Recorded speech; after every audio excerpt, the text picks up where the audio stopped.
Baik, Assalamualaikum warahmatullahi wabarakatuh. Perkenalkan, nama saya Zamri Ansori dari kelompok 15, shift 2. Di sini saya mau menjelaskan bagaimana cara menyelesaikan suatu studi kasus dengan menggunakan tiga software. Di sini saya mau membacakan dulu nih. Untuk studi kasusnya itu ada Civil Pangan Sejahtera adalah perusahaan yang bergerak di bidang produksi makanan, khususnya roti tawar yang didistribusikan ke berbagai minimarket lokal. Sebagai bagian dari kontrol kualitas untuk memastikan konsistensi produk sebelum didistribusikan ke pasar, tim quality control melakukan pengukuran berat roti dari 15 sampel secara acak yang diambil langsung dari lini produksi. Data ini kemudian dianalisis menggunakan statistika deskriptif untuk mengevaluasi kestabilan proses produksi dan memastikan bahwa berat produk masih berada dalam standar yang telah ditetapkan. Berdasarkan data di atas, cari dan interpretasikan hasil nilai minimum, maksimum, mean, median, modus, kuartil 1, kuartil 2, kuartil 3, range, variansi, standar deviasi, skewness, dan kurtosis, serta sajikanlah data tersebut dengan histogram, box plot, dan bar chart menggunakan RStudio, Minitab, dan Microsoft Excel. Nah, di sini kita harus memindahkan dulu nih data yang ada di sini, kita pindah ke dalam Microsoft Excel. Sini kita buka dulu untuk Microsoft Excel-nya. Nah, di sini karena saya sudah memindahkan data yang tadi ke dalam Excel, ini kita terdapat sampel 1 sampai sampel 15 dengan beratnya dengan satuan gram. Nah, di sini kita harus menyimpan si file Excel ini ke dalam folder yang sama, yang dimana folder tersebut akan kita pakai untuk menyimpan si file RStudio-nya. Jadi kita langsung masuk aja ke aplikasi atau software RStudio-nya. Nah, untuk tampilan awalnya itu seperti ini nih teman-teman nih. Share studinya. Kemudian kita cari file, terus new project. Kemudian kita existing directory. Nah, sini kita browse dulu untuk mencari di mana keberadaan si file Excel yang sudah tadi kita simpan. Jadi teman-teman harus ingat-ingat nih, foldernya itu si file sama si RStudio ini kita akan simpan di satu folder yang sama. Nah, di sini kita udah menemukan nih, saya sudah menemukannya. Kemudian kita open aja. Kemudian create project.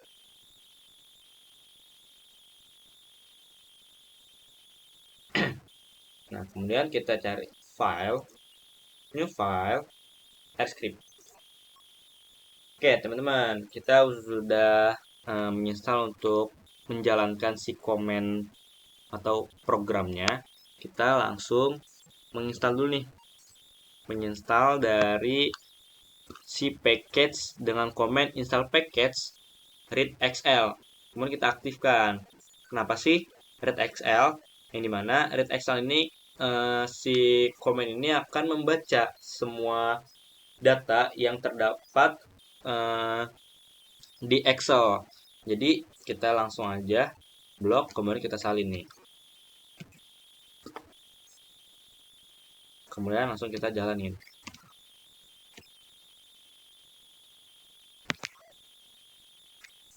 Nah, sini kita udah berhasil jalanin. Kemudian kita akan membaca data pada tabel, yang dimana data satu itu akan membaca data Excel dengan judul tutor start underscore modul 1. Sini kita langsung salin aja.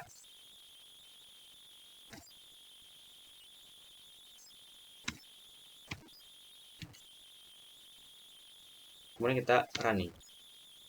Nah, di sini kita udah dapat nih datanya nih, yang dimana sampel 1 sampai sampel 15, kemudian dengan berat sekian.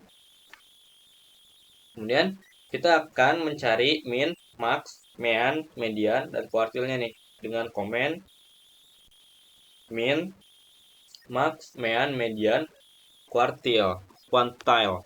Yang dimana kuantile itu sendiri terdapat 3 kuartil, kuartil 1, kuartil 2, dan kuartil 3. Sini langsung aja kita copy. Kemudian kita running. Nah, di sini kita udah dapat nih untuk nilai minnya itu 380, nilai maksimumnya 410, meannya itu ada 393,333, dan medianya itu ada di angka 365. Kemudian kita dapat nih untuk kuartil satunya 385, kuartil 2-nya 395, dan kuartil 3-nya itu ada 400. Kemudian kita akan mencari varian dan mencari range-nya. Sini kita langsung copy aja dengan komen var untuk mencari varian dan untuk mencari range-nya itu adalah komen range. Langsung aja kita copy, kemudian kita jalani. Nah, kita udah dapet nih. Untuk variansinya itu ada di angka 66,66667 dan range-nya itu ada di angka 380 untuk data terkecil dan data terbesarnya itu ada 410. Ini mana range-nya itu sekitar 30. Kemudian kita akan mencari modus dari data tersebut dengan komen table. Nah, di sini kita komen table yang dimana berguna untuk membuat table di dalam RStudio. Nah, si table ini akan digunakan nih untuk eh, memunculkan berapa kali data satu itu muncul, data kedua itu berapa kali munculnya, dan data ketiga itu berapa kali munculnya. Nah, di sini kita langsung aja nih kita salin. Kemudian kita jalanin. Nah, di sini kita udah dapet nih datanya nih, yaitu 380 dengan munculnya itu sebanyak satu kali, data kedua 385 sebanyak 3 kali, 393 kali, 395 4 kali, 402 kali, 405 satu kali, dan 410 satu kali. Yang dimana data terbanyak yang sering muncul itu adalah 395. Kemudian kita akan menghitung skewness dan kurtosisnya nih. Kita salin aja.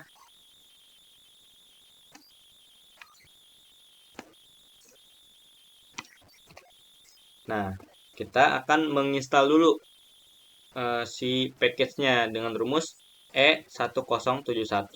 Kemudian kita labelingnya juga sama E1071. Sini kita langsung jalanin. Kan?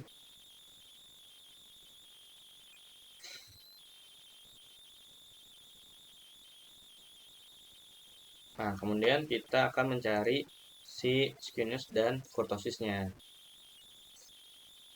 Nah, di sini kita udah dapet nih untuk si skewness-nya di angka positif 0,319 dan atau si skewness-nya itu positif 0,395. Nah, di mana artinya si nilai skewness ini dia distribusi datanya itu cenderung atau condong condong ke arah kanan dan besar datanya itu data beratnya cenderung lebih kecil. Namun ada beberapa data dengan nilai yang relatif besar itu sehingga si ekor distribusinya ini akan menarik ke arah sebelah kanan. Kemudian di sini ada kurtosisnya dengan angka atau nilai ini adalah minus 0,808 atau minus 0,156 yang artinya untuk nilai kurtosis ini dia itu memiliki distribusi datanya yang paltikurtik yang artinya distribusi ini datanya itu distribusi normal, tapi si puncaknya ini kurang tajam dan ekornya lebih tipis. Kemudian kita akan membuat komen dengan histogram. Langsung aja kita salin.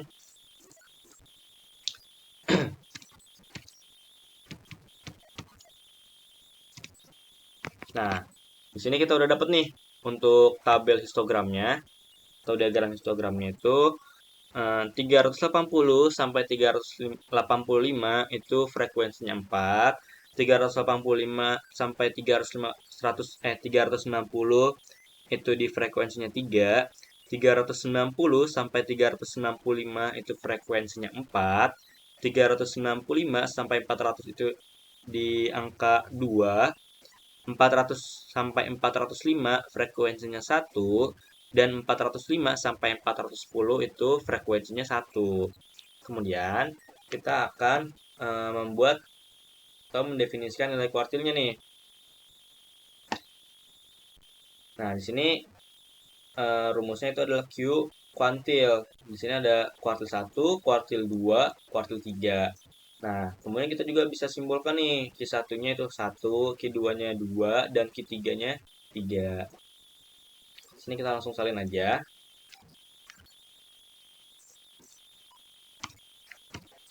Kemudian kita running. Sini kita udah berhasil ya untuk kuartilnya. Kemudian kita akan membuat box plotnya nih. Sini kita langsung buat box plot dengan komen box plot list. Di sini kita langsung salin aja untuk komen box plotnya.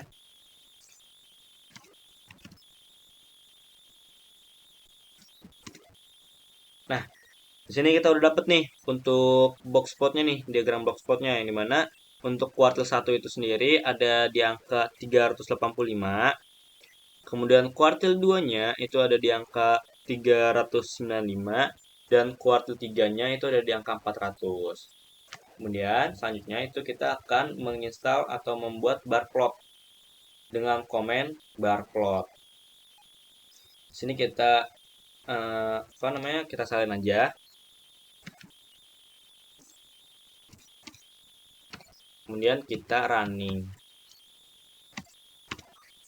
Oke.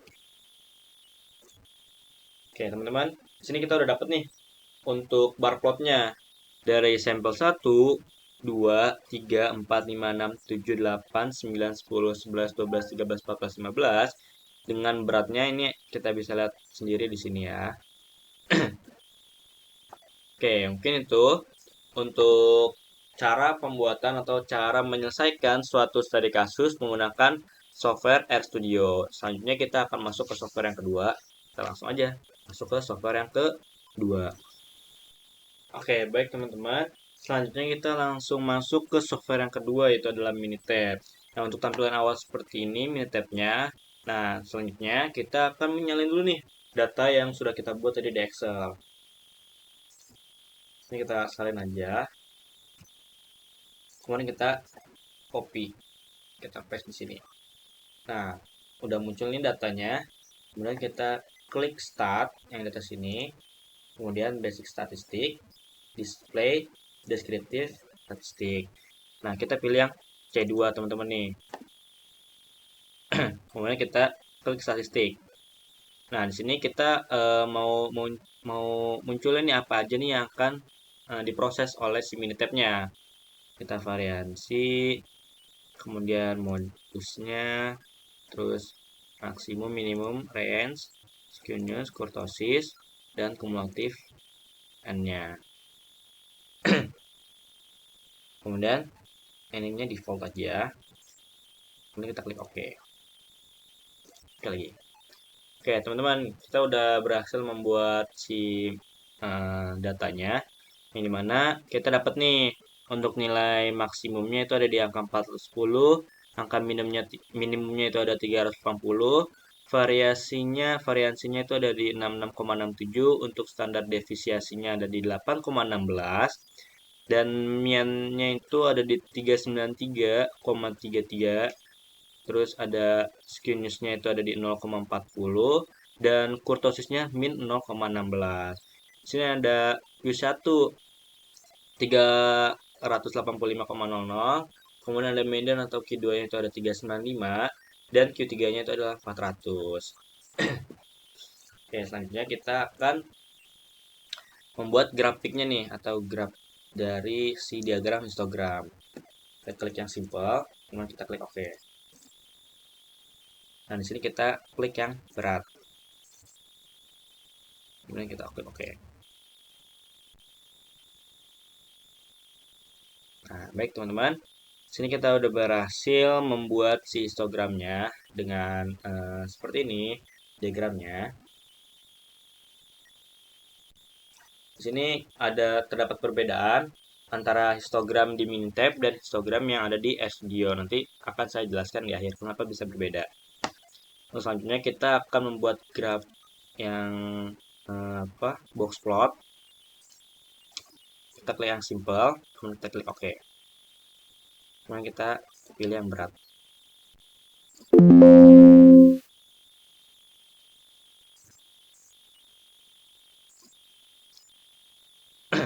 teman-teman, kita udah berhasil membuat si box-boxnya, yang dimana untuk kuartil 1 itu sendiri ada di 385, kemudian untuk medianya itu 365, dan key 3-nya itu 400.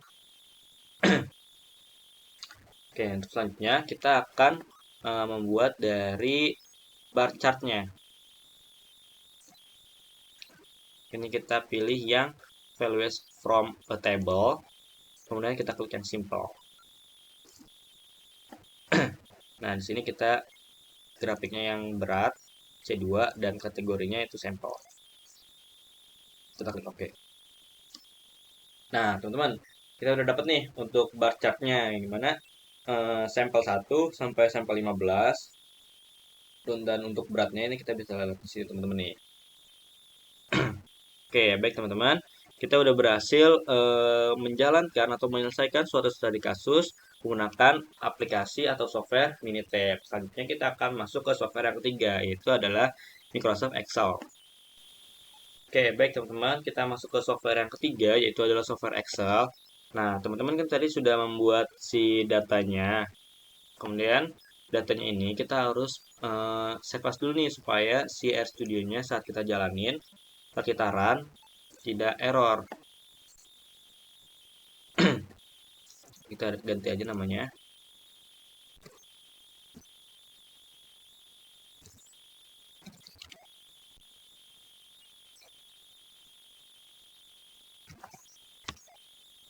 Oke, di sini kita udah berhasil untuk save as-nya. Kemudian kita akan menjalankan atau cara penyelesaian si studi kasus menggunakan software Excel. Kita cari data, kemudian data analisis. Nah, di sini kita cari yang deskriptif statistik. Kita klik OK. Nah, untuk input range-nya kita input dari B2 sampai B16. Oke. Kemudian kita ini grupnya itu columns. Kemudian kita output range-nya nih. Output range-nya kita pilih di D. Nah, oke. Ini untuk summary statistiknya kita aktifin. Kemudian kita klik OK aja nih. Oke, teman-teman, kita udah berhasil membuat atau menyelesaikan suatu studi kasus dari si software Excel-nya. Kita rapin dulu.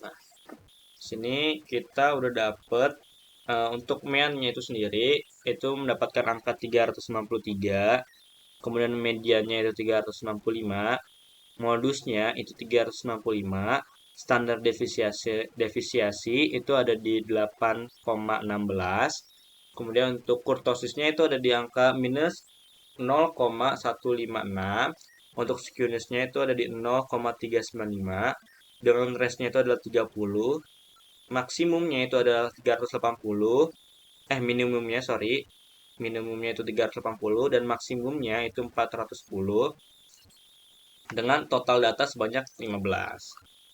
Oke, baik teman-teman, mungkin itu saja penjelasan dari saya mengenai bagaimana cara menyesuaikan suatu studi kasus menggunakan tiga software. Yang pertama itu ada software RStudio, yang kedua itu software Minitab, dan software yang ketiga itu Excel. Nah, dari penyelesaian yang sudah kita lakukan menggunakan tiga software tersebut, sini terdapat perbedaan nih, yang dimana perbedaannya itu ada di bagian histogram. Nah, untuk software RStudio dan Minitab ini eh, terdapat perbedaan histogram, yang dimana eh, perbedaan ini dikarenakan adanya interval yang berbeda antara si Minitab dan RStudio-nya. Kemudian ada perbedaan si frekuensinya juga. Mungkin itu penyelesaian atau penjelasan dari saya mengenai tiga software yang sudah saya lakukan tadi. Cukup sekian. Wassalamualaikum warahmatullahi wabarakatuh.